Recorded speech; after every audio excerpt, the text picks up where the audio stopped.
उत्तर प्रदेश के एक छोटे से गांव रामगढ़ के बाहरी हिस्से में एक पुरानी जर्जर हवेली थी, रागवाड़ा हाउस। कहते हैं कि वहां रात के समय किसी के कदमों की आहट सुनाई देती थी, झूमर अपने आप झूलने लगते थे और कभी कभी किसी औरत की धीमी हंसी गूंजती थी। गांव के लोग शाम ढलते ही उस रास्ते से नहीं गुजरते थे। भाग एक आगंतुक। एक सर्द दिसंबर की रात शहर से एक पत्रकार आरव मल्होत्रा अपने कैमरे और नोटबुक के साथ वहां पहुंचा। उसे इस हवेली की सच्चाई उजागर करनी थी। गांव के बुजुर्गों ने उसे चेताया, ग्रेटर दैन बेटा, वहां मत जाना। वह जगह जिंदा नहीं पर मर चुकी आत्माओं की है। पर आरव हंसते हुए बोला, ग्रेटर दैन सच्चाई के पीछे डर नहीं देखा जाता। वह अपनी गाड़ी हवेली के बाहर खड़ी कर भीतर चला गया। भाग 2। हवेली का सन्नाटा। दरवाजा धकेलते ही एक ठंडी हवा का झोंका उसके चेहरे से टकराया। दीवारों पर जाले, टूटी मूर्तियां और सीलन की गंध थी। ऊपर से झूलता झूमर हल्के हल्के हिल रहा था, जैसे किसी ने अभी अभी छुआ हो। वह धीरे धीरे हर कमरे की तस्वीरें लेने लगा।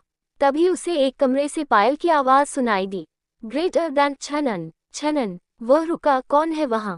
कोई जवाब नहीं, बस वही आवाज, अब जरा तेज। वह आगे बढ़ा और देखा, दीवार पर ताजा लाल सिंदूर से लिखा था, ग्रेटर दैन, यह मेरा घर है। भाग 3। परछाई। अचानक पीछे से किसी के चलने की आवाज आई। आरव पलटा, वहां कोई नहीं था, लेकिन दीवार पर एक लंबी काली परछाई उसकी तरफ बढ़ रही थी। वह कैमरा उठाकर क्लिक करने ही वाला था कि कैमरे की लाइट अपने आप बुझ गई। अब हवेली में केवल अंधकार और डर था।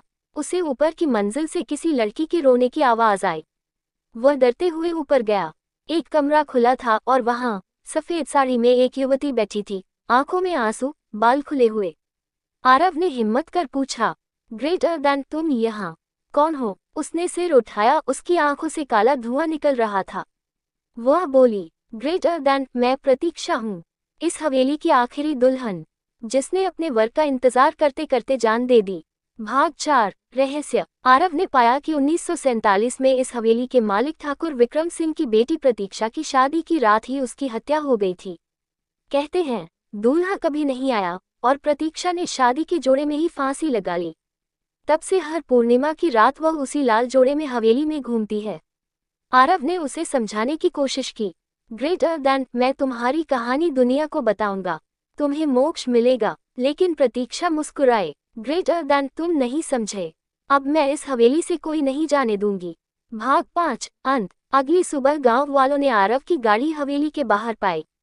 दरवाजा बंद था, पर भीतर से किसी के हंसने की आवाज आ रही थी। पुलिस जब अंदर गई तो केवल उसका कैमरा मिला, जिसमें आखिरी तस्वीर में एक दुल्हन थी, सिंदूर में लथपथ, मुस्कुराती हुई, और उसके पीछे दीवार पर लिखा था,